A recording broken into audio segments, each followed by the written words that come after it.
मंडी उपनिरीक्षक के सिलेबस में अगला टॉपिक है कंप्यूटर का इनपुट एंड आउटपुट डिवाइसेस। ये हम पढ़ेंगे एचआर पब्लिकेशन की पुस्तक से, जिसमें बहुत ज़्यादा डिटेल करके दिया गया है।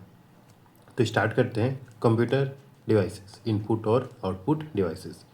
कंप्यूटर डिवाइसेस वे समस्त युक्तियाँ, डिवाइसेस जो कंप्यूटर के साथ प्रत्यक्ष अप्रत्यक्ष रूप से जुड़े होते हैं, जिनका उपयोग कंप्यूटर में डाटा को इनपुट करने व आउटपुट कार्य को संपन्न करने में काम आता है, उसे कंप्यूटर युक्तियाँ, डिवाइसेस कहा जाता है। तो डिवाइसेस या युक्तियाँ क्या होती हैं जो प्रत्यक्ष या अप्रत्यक्ष तौर पर कंप्यूटर से जुड़े रहते हैं और जिनका उपयोग हम लोग डाटा को कंप्यूटर को देने के लिए और कंप्यूटर द्वारा दिए गए डाटा को वापस देखने के लिए यूज़ में लाते हैं, उसे हम लोग क्या कहते हैं, डिवाइसेस। ये इनपुट हो सकती हैं, इनपुट डिवाइसेस, या आउटपुट डिवाइसेस हो सकती हैं। ठीक है, अब देखते हैं डिवाइसेस के प्रकार। उपयोग के आधार पर सबसे पहला प्रकार है उपयोग के आधार पर। उपयोग के आधार पर इन्हें दो भागों में बांटा गया है। पहला इनपुट डिवाइसेस, दूसरा है आउटपुट डिवाइसेस। इनपुट डिवाइसेस देखते हैं, वे सभी डिवाइसेस जिनके द्वारा कंप्यूटर में इनपुट देने का कार्य किया जाता है। डाटा कंप्यूटर में प्रविष्टि करने के लिए जिनका उपयोग किया जाता है, उन्हें हम लोग क्या कहते हैं, इनपुट डिवाइसेस। तो इनपुट डिवाइसेस वे डिवाइसेस होती हैं जिनके द्वारा हम कंप्यूटर में निर्देश आदेश देने का कार्य करते हैं, उसे हम लोग क्या कहते हैं, इनपुट डिवाइसेस। डाटा कंप्यूटर में प्रविष्टि करने के लिए जिनका उपयोग किया जाता है, उसे हम लोग क्या कहते हैं, इनपुट डिवाइसेस। जैसे कौन कौन से, माउस हैं, कीबोर्ड हैं, स्कैनर हैं और आदि डिवाइसेस हैं।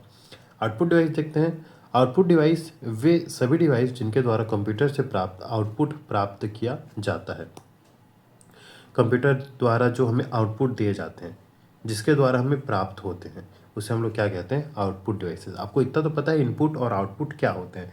इनपुट वे सारे आदेश निर्देश होते हैं जिनके द्वारा हम लोग कंप्यूटर में अपने कार्य पूर्ण करते हैं, और आउटपुट वे चीज़ होती है जिसके द्वारा हम किए गए पूर्ण कार्य को देखते हैं कि वह कार्य पूरा हो गया है। ठीक है, कंप्यूटर से डाटा निर्गत करने के लिए डिवाइस का उपयोग होता है, वे आउटपुट डिवाइसेस हैं। कंप्यूटर से जो डाटा आता है, निर्गत होता है,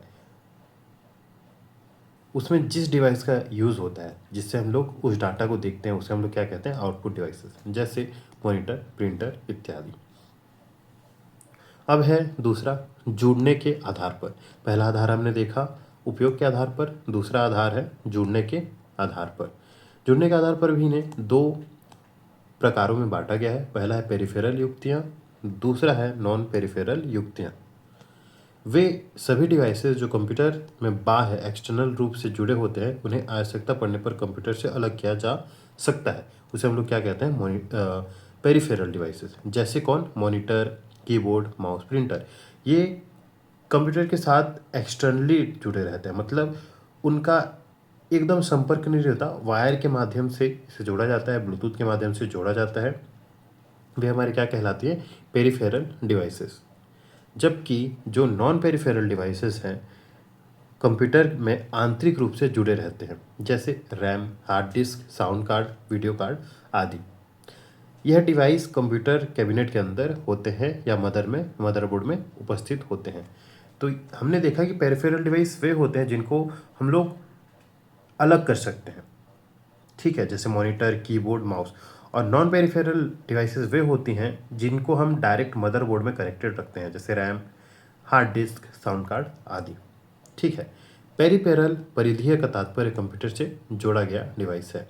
इतना तक आपको समझ आया। कंप्यूटर को सबसे पहले हमने विभाजित किया उसके यूज़ के आधार पर, उपयोग के आधार पर, दूसरा हमने जोड़ने के आधार पर।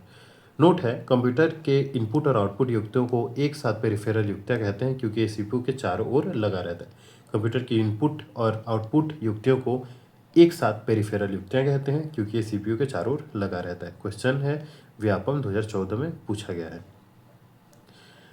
ये हो गए हमारे दो आधार पर विभाजन। इसके बाद हम लोग देखते हैं सीधा इनपुट डिवाइसेस। इनपुट डिवाइसेस क्या होते हैं, इनका यूज़ क्यों किया जाता है और क्या होते हैं, और किन्हें किन्हें इनपुट डिवाइसेस कहा जाता है, ये देखेंगे हम। तो वे समस्त युक्तियाँ या यंत्र, मशीन जिनके द्वारा कंप्यूटर में डाटा, आंकड़ा, सूचना और निर्देश प्रविष्ट किया जाता है, वे डिवाइस जिनके माध्यम से कंप्यूटर के अंदर डेटा भेजा जाता है उसे इनपुट डिवाइस कहते हैं। कंप्यूटर में प्रयुक्त होने वाला प्रमुख इनपुट डिवाइस का विवरण नीचे दिया गया है। तो इनपुट डिवाइस होते क्या है? इनपुट डिवाइस वे डिवाइसेस हैं जिनके द्वारा हम लोग कंप्यूटर को निर्देश देते हैं। निर्देश ये देते हैं कि आपको क्या काम करना है। कंप्यूटर में हम लोग डाटा एंट्री करते हैं कि यह काम हमको करके दीजिए। तो वे सभी डिवाइसेस जिनके द्वारा यह कार्य हम कंप्लीट करते हैं उसे हम लोग क्या कहते हैं? इनपुट डिवाइसेस, इनपुट युक्तियाँ। कुछ इनपुट युक्तियाँ हम लोग देखते हैं, जैसे डेटा एंट्री और इनपुट के लिए keyboard, scanning input devices scanner, barcode reader, OMR, OCR, MICR, QR code reader. Pointing input devices में mouse, track ball, joystick, touch pad, touch screen, light pen. Audio input devices में microphone, speech recogniser. Video input devices में digital camera, webcam. ये होती है हमारे input device, input युक्तियाँ। तो एक एक करके सभी इनपुट युक्तियों को भी देखते हैं। सबसे पहली इनपुट युक्ति है कीबोर्ड। इनपुट डिवाइस है कीबोर्ड। यह प्राथमिक इनपुट डिवाइस होती है। कीबोर्ड जो है प्राथमिक युक्ति डिवाइस, प्राथमिक इनपुट डिवाइस होती है। यह खोज परिणामों को ट्रिगर करता है। यह खोज परिणामों को ट्रिगर करता है। अभी आधुनिक समय में जो कीबोर्ड उपयोग किया जा रहा है वह कीबोर्ड QWERTY पर आधारित होता है। मतलब Q पहले होता है, फिर W, फिर ERTY, ऐसे रहता है। आपने कीबोर्ड, आपका नॉर्मल मोबाइल का भी वर्चुअल कीबोर्ड होगा, उसमें भी आप देखेंगे तो QWERTY द्वारा वह निर्दिष्ट किया जाता है। इसे QWERTY इसलिए कहा जाता है क्योंकि कीबोर्ड के प्रथम 6 अल्फ़ाबेट नहीं यही होते हैं। यहाँ पे देखिए QWERTY, इसलिए इसे QWERTY कीबोर्ड कहते हैं। अभी 104 और 108 बटन वाले कुंजी कीबोर्ड उपयोग में लिए जाते हैं। कीबोर्ड के जनक क्रिस्टोफर शोलेज को कहा जाता है। कीबोर्ड के जनक किसे कहा जाता है? क्रिस्टोफर शोलेज को कहा जाता है। ये होता है हमारे फंक्शंस की, ये है हमारा बैकस्पेस की, ये है डिलीट की। सभी को एक एक करके हम लोग आगे देखते जाएंगे कीबोर्ड में कौन कौन से की होते हैं।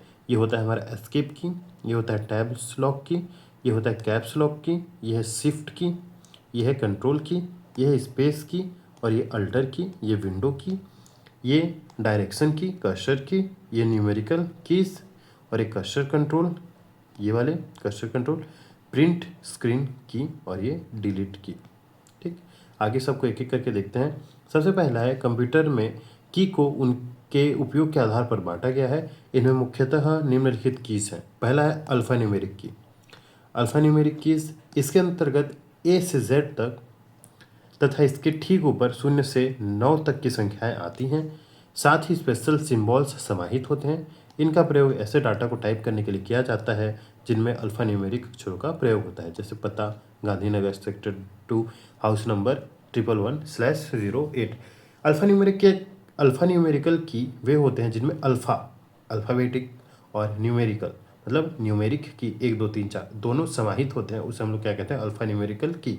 इसमें A से लेकर G तक सभी अल्फ़ाबेट और 0 से लेकर 9 तक की संख्याएं होती हैं, जिसके द्वारा हम लोग अनंत तक संख्याएं लिख सकते हैं।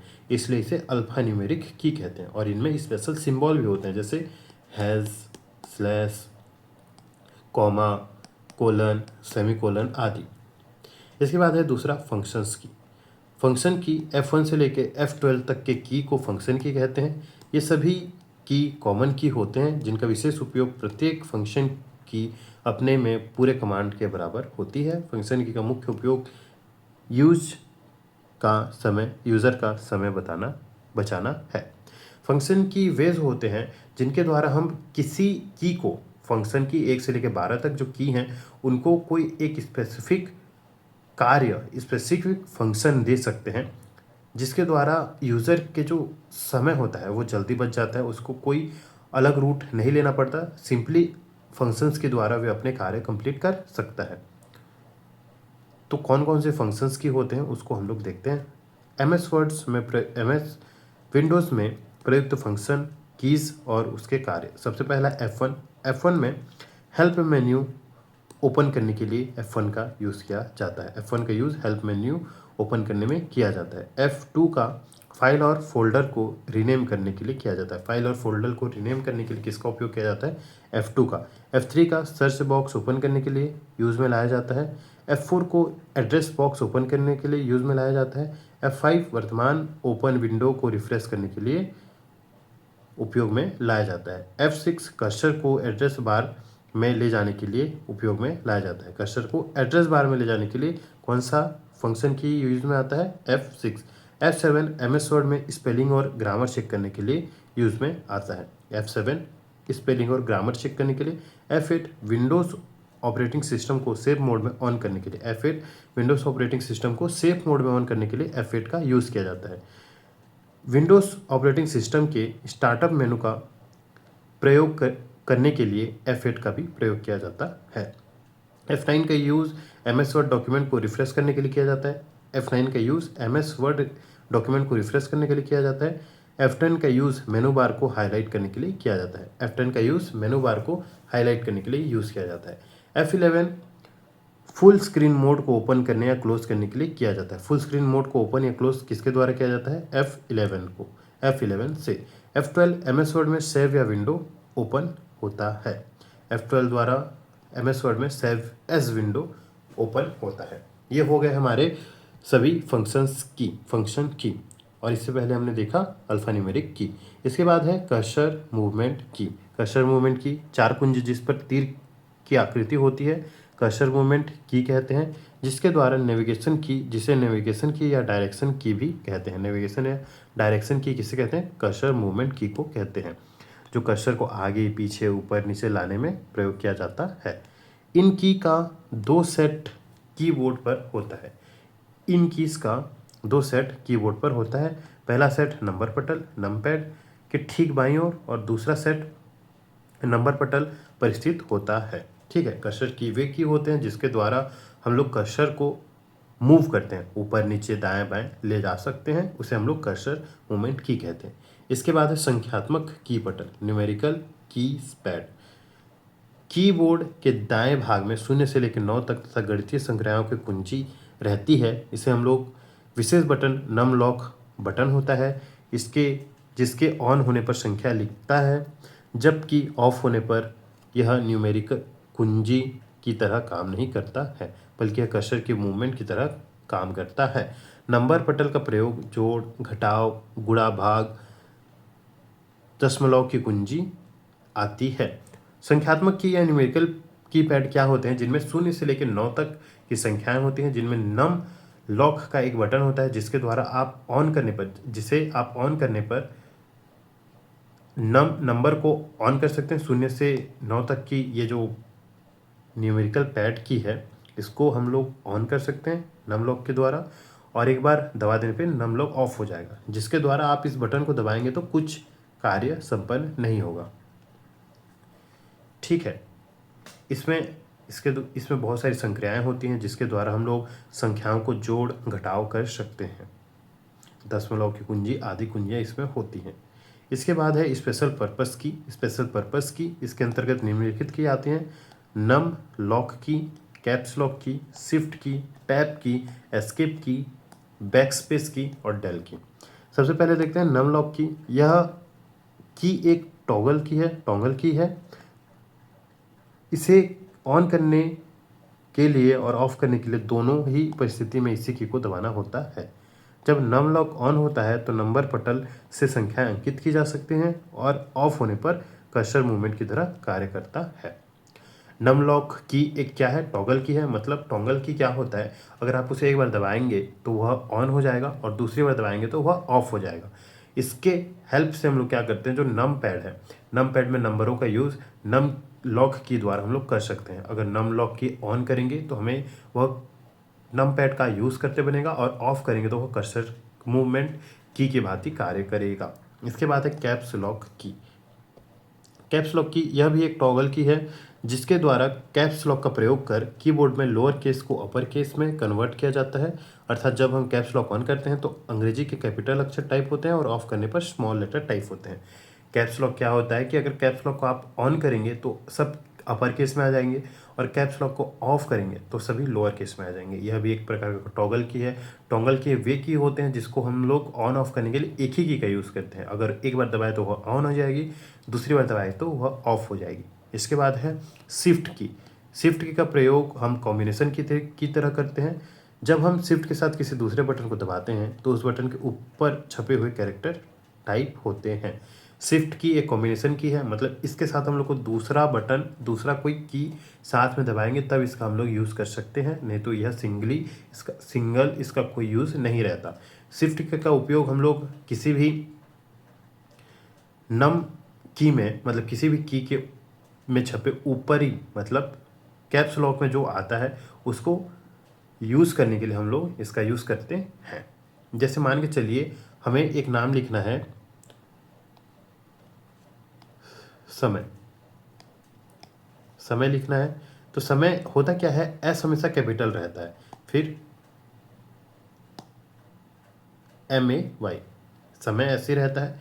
तो मान के चलिए आपको कीबोर्ड कर रहे हैं, लिख रहे हैं, लेकिन आपको टॉगल की एक ऐसा करना है कि एस को बड़ा करना है, बाकी सबको छोटा करना है, ठीक है। तो इसमें क्या करना है, बस आपको शिफ्ट को दबाना है और एस को दबा देंगे तो एस बड़ा हो जाएगा।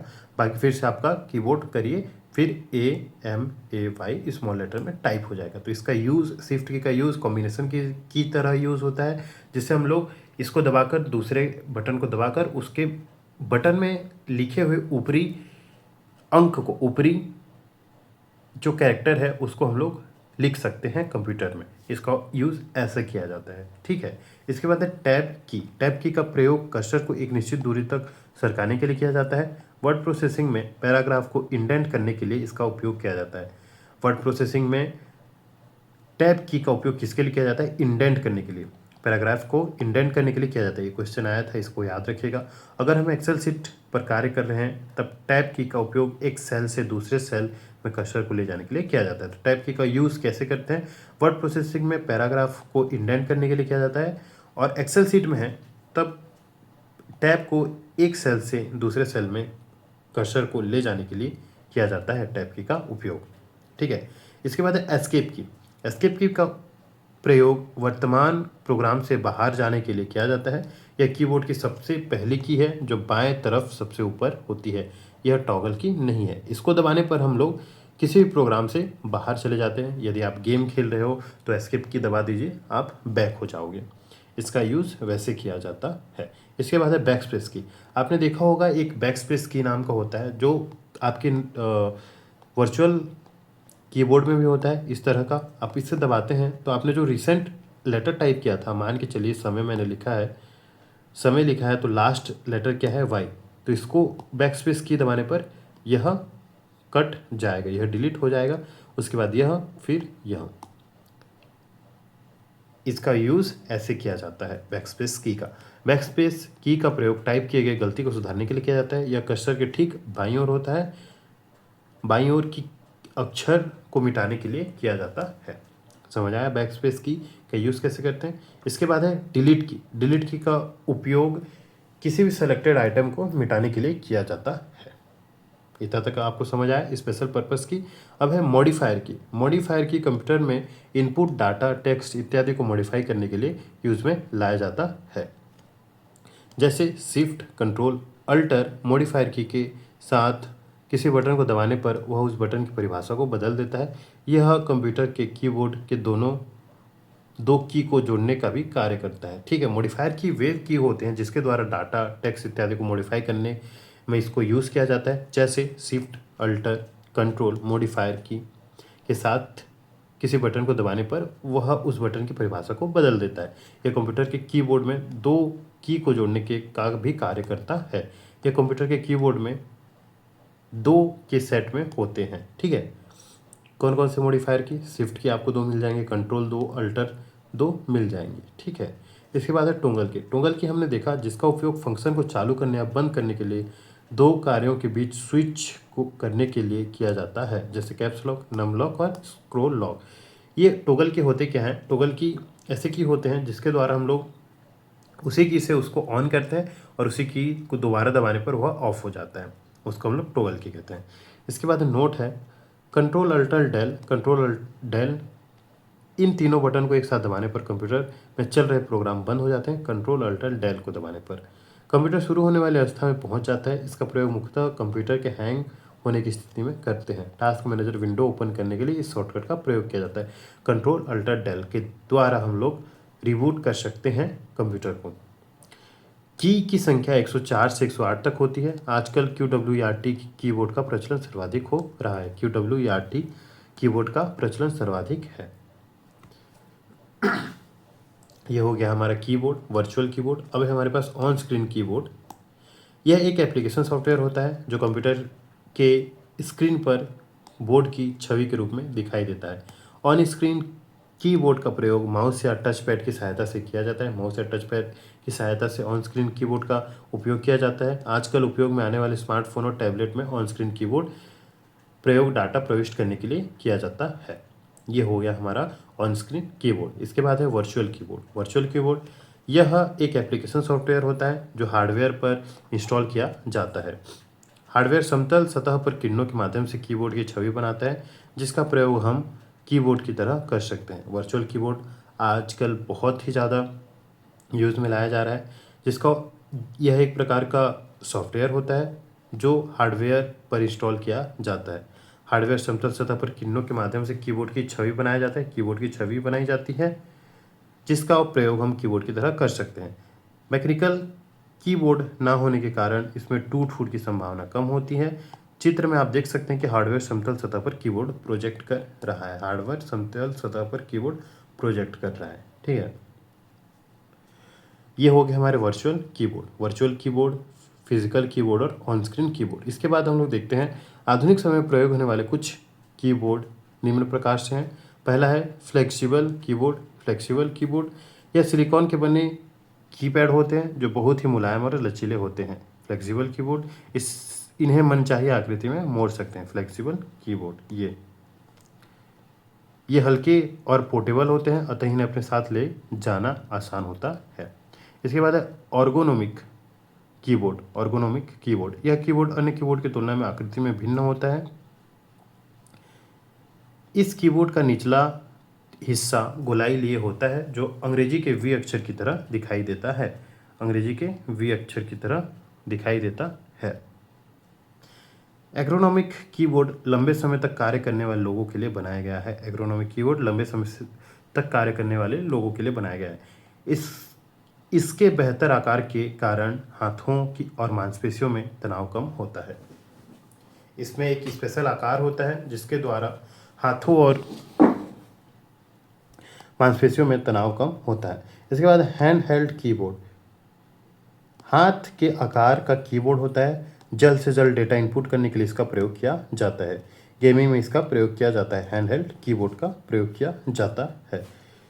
इसके बाद है वर्टिकल कीबोर्ड। वर्टिकल कीबोर्ड विशिष्ट आकार का होता है जो दो भागों में बटा होता है। बीच का भाग समतल और दोनों किनारे ऊपर उठे हुए होते हैं, जैसा आप चित्र में देख सकते हैं। ये होता है हैंड हेल्ड, ये होता है वर्चुअल कीबोर्ड। कीबोर्ड का ऐसा आकार इसलिए बनाया जाता है ताकि उपयोगकर्ता को टाइप करने में आसानी हो, मांसपेशियों में कम तनाव पड़े। यह आपको समझ आया। Vertical keyboard, hand held keyboard, organic keyboard और फ्लेक्सिबल कीबोर्ड आधुनिक समय में प्रयोग होने वाले कीबोर्ड के प्रकार। और हमने देखा physical keyboard, on screen keyboard और वर्चुअल कीबोर्ड। अब हम लोग देखेंगे अन्य जो इनपुट डिवाइस हैं उनको एक साथ अलग से, क्योंकि कीबोर्ड अपने में ही बहुत सारी जानकारी रखता है, इसलिए इससे इतना तक सीमित करते हैं। इसके बाद जो और डिवाइसेस रहते हैं उनको देखेंगे।